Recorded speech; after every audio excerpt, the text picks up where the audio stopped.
Hello? Yeah, Okay. Good morning. it is.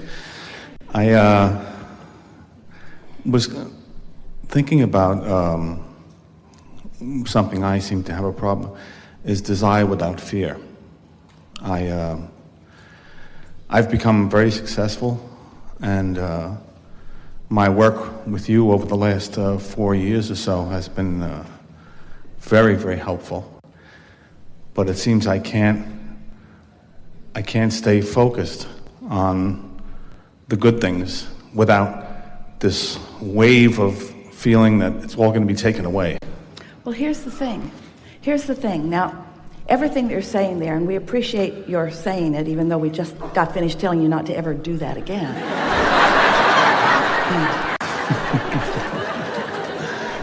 Because as you keep that vibration active within you by noticing that.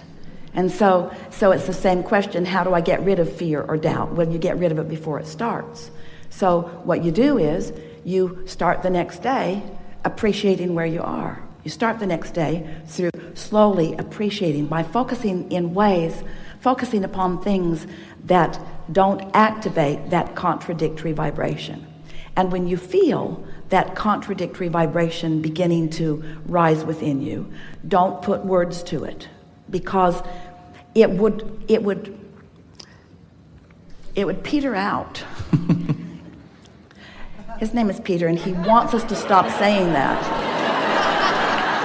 Does anyone have a better expression? It would dwindle away.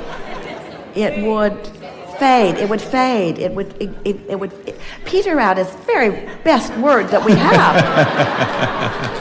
It would, as you stop adding momentum to something, eventually it stops being. And so it's the conversation like this that keep that vibration active, and that vibration is what you're feeling. So many people think that, well, they need to get to the root of the fear, and they need to solve it. And maybe you could talk yourself into realizing that those fears are irrational, but that's sort of a slippery slope, because when you begin talking about irrational fears, because you're focused upon the very thing that is causing the fear, then law of attraction brings you more evidence, more conversation, more mental images about the fact that it is not so irrational, because you remember that happening, and you remember that happening, and you remember that happening. We want you to realize that what's going on is that you are observing, we love you very much, sloppily. Mm-hmm. You're whatever is observable, you're observing. But if you'll start with an intention when you go to bed tonight, when I sleep, all momentum is going to stop. And when I get up in the morning, the momentum that will be started naturally is that pure, positive momentum. The moment that you wake up, you're a perfect match to the source within you and everything that's in your vortex. You are. For that long. You're there. And then you begin to think and talk to others. But if when you awaken, you acknowledge that you're there, and you appreciate that you are there, and you feel the newness of this day, and you reach for soft, general, simple thoughts that don't challenge your alignment, just long enough that momentum gets going, you can get into a role of appreciation pretty soon. And before long, we're talking about a few days or weeks, you will have changed the balance of your point of attraction so significantly that you will acknowledge how good you feel. We want you to walk around in this world knowing that all is well with you. Knowing that, think about it, friends. Did you look outside today? Or did you sleep in your chair here? You cannot deny the beauty of this planet, the spinning of it in its orbit. That's for you. That's for you. The water is tended to on this planet. That's for you. The life in the plants. No new trees are being trucked in from other planets. Your planet is being sustained by energy and focus. The well-being is enormous.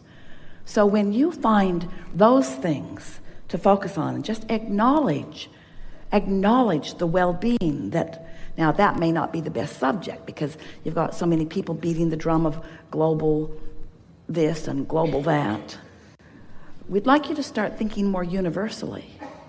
We'd like you to accept the perfection of this universe, the perfection of creation. We want you to focus on the source within you. We want you to acknowledge that you're here to conceive of improvement, and you do it all day, every day. So when billions of you watch television and find things to worry about, you put a request in the vortex that source is on right away. And when we say when you ask it is given, we're not making it up. It is. When you ask, it is given. But you're the ones that have to tend to the manifestation of it. You have to make what's been given a reality, which means you've got to find a way to perceive what has been given. And if you're just looking at what has already come to fruition, the good and the bad and the ugly, the wanted and the unwanted, then you've got a vibrational pattern going on within you that causes you sometimes to feel good and sometimes to feel bad, but you have no control because you're sloppy in your perspective. You got to care about the way you feel enough that you tune yourself to words and emotions, to feelings that feel good.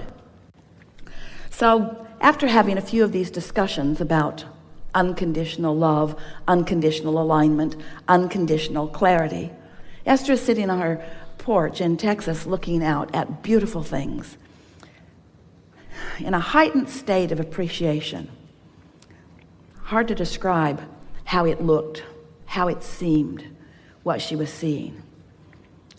And then she said to us, Abraham, these statues are conditions that I'm appreciating, and this magnificent pool certainly is a condition that I'm appreciating. This perfect temperature of the air and that magnificent oak tree and the birds in it, these are conditions. Are not these conditions the reason that I feel like this? Feels like conditional love to me, Abraham, looking at good conditions and feeling love. And we said, Esther, you are feeling love first. And she knew that was right, because she'd been basking. She'd been writing in her journal.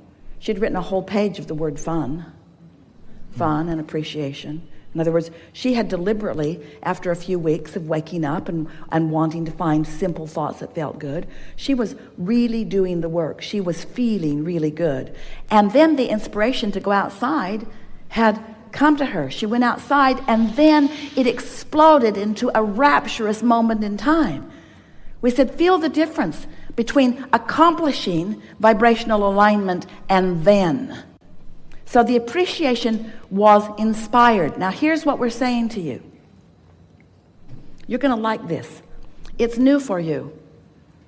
And even if you're new to this is going to make perfect sense to you in the stream of what we've been talking about here.